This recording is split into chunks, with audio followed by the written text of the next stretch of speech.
Okay, so I have to do something a little different tonight. I am showing you a book on my e-reader. Books for myself, I do like 99%. All of my fiction books that I read are now in e-form because I have to read at night. If I don't have a book to read when I go to bed at night, it's a bad night for everybody. And, having the light on disturbs not only my husband, but myself as well when I fall asleep with the light on while I'm reading a book. So an e-reader was a necessity for me. And I want to tell you guys about this new series I just discovered a few days ago. I love cozy mystery series.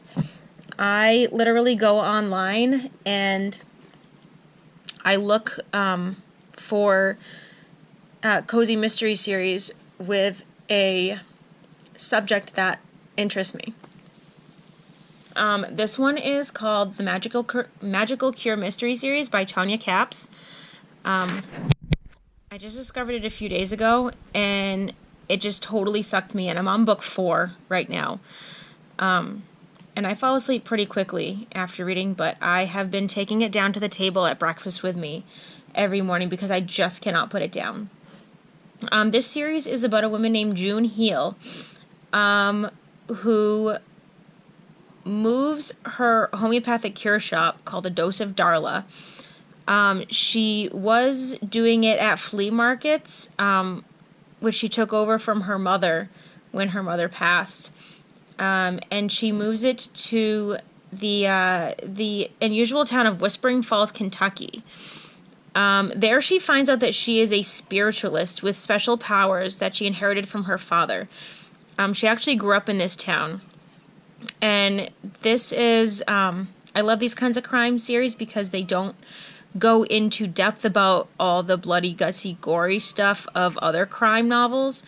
The cozy mysteries are a much watered down crime mystery. So they're perfect for me because I don't like all those extra gory details. I'm really okay without them. So June discovers that she is this spiritualist with special powers that include her potions that she creates, her homeopathic remedies that she creates. And I absolutely love it. So every book, there is another mystery to solve. And she has to figure out, somebody dies in every book. And she has to figure out, just like every other mystery, and she has to figure out who done it. In the first few, she actually has to clear her own name.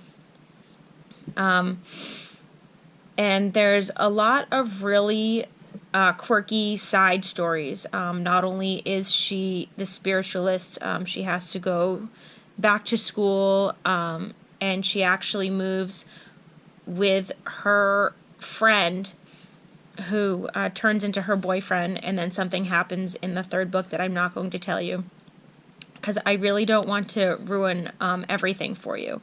But if you love a cozy mystery and you like magical, mystical type stories, this is really a good one for you. Like I said, I am on the 4th book right now. They're a very quick read for a book addict. The first one is called A Charming Crime. Book 2 is A Charming Cure. There is a little novella in between called Book 2.5 called A Charming Potion. I actually missed this one. Book 3 is A Charming Wish. Book 4, A Charming Spell, which is the book that I'm on right now. Book 5 is A Charming Magic. Book 6 is A Charming Secret. There is a 6.5, which I guess is another mini book, called A Charming Christmas. Book 7 is A Charming Fatality. Book 7.5 is A Charming Death Do Us Part. The title for this one actually makes me kind of curious because of what happened in the previous books. I cannot wait to get this far. Book 8 is A Charming Ghost. Book 9 is A Charming Hex. And Book 10 is A Charming Voodoo. And I actually just purchased the 3, 4, and 5 book set on my ebook for like $7.99 for the 3 books. So it's definitely affordable. I'm going to show you here. I always show you a little bit of the book. I love the paperweight because you can read it. And like I said, I've already finished this one. I went through this book so quick, and I really enjoyed it. I know, I waved my hands in front of me, trying to stop anything that was about to come out of Oscar Parks' mouth, but I knew it was useless. He slammed the door of his patrol car, took his hat off, and then waved it towards my shed, my burning shed. You know what? Truth be told, I didn't know much, but I did know how to handle Oscar Park, especially when it came to personal matters. I know I went a bit too far this time, but I really need to figure out this new cure. Oscar grew up across the street, raised by his uncle, Police Chief Jordan Parks. Like me, well, sort of like me, Oscar's parents got killed in a car accident while my dad was shot in the line of duty. A bit? Oscar shook his head and pointed to the flames shooting up in the air. Unless you want the new cure to blow someone up, I think you are using the wrong ingredients. Now, Oscar, I shuffled out of the way of the zipping fire truck and took a bite of the ding-dong in my hand that I had grabbed out on the way out of the shed when I knew it was going to combust. She loves ding-dongs. Was it necessary to call in all of Locust Grove's finest? Yes, June Heel. Oscar wasn't the 10-year-old boy who created havoc with me in that very shed while experimenting with my mom Darla's homeopathic cures. Though his crystal blue eyes were sincere, I knew he meant business. But you've done it this time. It's a total loss. I held the uneaten round end of the ding-dong up to him, and he took a bite. A big bite, I grumbled under my breath. He knew ding-dongs are my go-to comfort food. Old Mac McGirdle came running through the herb garden I had planted after Darla died, screaming, I told you she was going to set this whole town on fire if she kept mixing those chemicals. Mr. McGirdle was always spreading gossip since Darla died about how I had turned a dose of Darla, my homeopathic cure shop, into a fire hazard by putting all sorts of crazy concoctions together. Settle down, Mr. McGirdle, Jordan Parks snuck up behind us. Thank you for calling us and helping Miss Heel save her business. Mr. McGirdle threw his hands in the air and mumbled something under his breath. He's the one who called. I huffed my bangs, flew out of my eyes, and I crossed my arms. He needs to mind his own business and stop walking through my herb garden.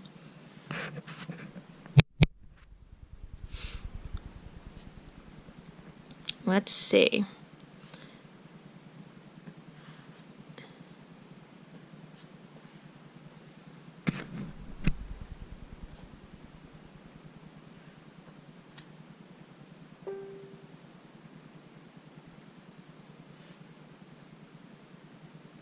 Excuse me, a woman yelled from the other side of the fence. She waved when she caught my eye. Yes, you, she pointed at me. I was glad to see everyone, but she had left. The show was finally over, and I could get back to work. Except I couldn't. Not without the shed. The lady was someone I didn't recognize. The floral A-line skirt was throwing me off a bit. But the black lace-up booties were definitely awesome. The closer I got, the more she reminded me of a younger version of Meryl Streep. The blonde hair was long and wavy like Meryl's. Even her nose was small and pointed, only she had hazel eyes and sweeping lashes. Are you Darla from A Dose of Darla? She pointed her lace-gloved fingers towards my home. I'm Darla's daughter, June Heel. I put my hand out, but she didn't take it, so I pretended to rub them together. Darla passed away a few years ago. Are you a friend? It wouldn't have been unusual for someone out of the blue to show up and visit with Darla. She had friends from all over. Darla was sort of a gypsy type. She believed in free spirit, holistic living, and open imagination. Darla taught me to be kind to everyone and everything. No, she scrunched her nose. Did you take over the business? I did. Something in my gut made me wearily suspicious of her. You sell something I might be interested in. She lowered her thick dark lashes and stared at me. I, sell homeopathic remedies, I muttered uneasily. Out of the corner of my eye, I could see Mr. McGirdle making his way back across the yard as fast as his short legs could carry him. Through the herb garden. Again. I was interested in selling them in my store. She pulled a business card out of the top of her glove. Please come pay me a visit if you're interested. Good day. I took the card from her fingers, and we held a gaze just for a moment. Her eyes wandered over my shoulder. I turned around to find Mr. McGirdle giving her the wonky eye, which was his signature "don't mess with me" look. When I turned back around, the strange woman was already in her car, pulling away from the curb. Meow! Mr. Prince Charming sat on the top wooden porch step, dragging his tail back and forth. He batted at the cicada darting in the air. The bottom of his tail was always black from all the wagging he did. It amazed me how, otherwise, he was always pristinely white. I'd assumed keeping clean would be difficult for most outdoor cats, but Mr. Prince Charming was not like any other cat I'd ever come across.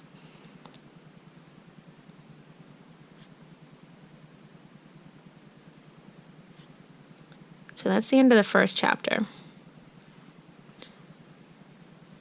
Now, I just want to give you another little sneak peek into what happens between June and Oscar.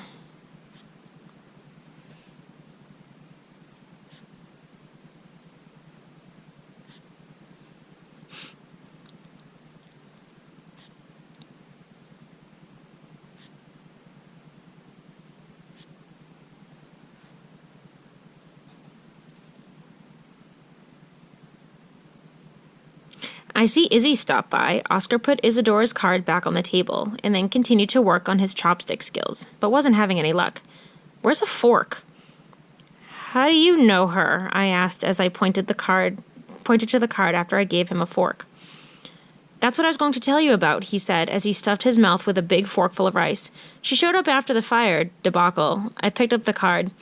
I still hadn't decided if I was going to see her or not.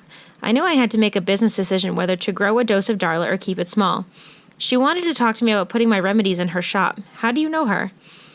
I didn't even know where she was located. The business card said Whispering Falls, but I'd never even heard of the place. I had even tried to Google it early in the day, but nothing came up. It was the strangest thing. I was driving and came upon this small town. Oscar's strong jaw line clenched. He grew serious. Whispering Falls is nothing like I've ever seen. It's its own village of houses, shops, visitors, and is nestled in the woods. Where is it? I asked. He shrugged, but still didn't answer my question. I tried looking it up and couldn't find it. If it was really as happening as he thought, maybe it was something I should check out. Going into one store wasn't much work. How many homeopathic remedies could one little village sell? It's only 20 or 30 minutes away, depending on how fast you drive, he smiled, showing off those pearly whites his Uncle Jordan had spent so much money on. And you drive fast.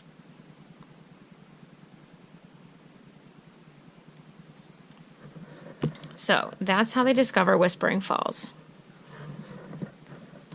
So, I hope I kind of intrigued you a little bit to check these books out, because they're definitely worth it. No, nobody's paying me to say that. I just kind of stumbled across it when I was looking for other new books to read, because the series that I'm obsessed with series. And the series that I read, I am waiting for the authors to come out with new books. So that's when I go in search of another series to keep me occupied, and I kind of collect series. So I hope you check it out. I will link down below to where you can get it off Amazon and on Kindle. Actually, at least the first book right now on the Kindle is free. So it really costs you nothing to check it out. So check it out, and I hope you guys have a nice night.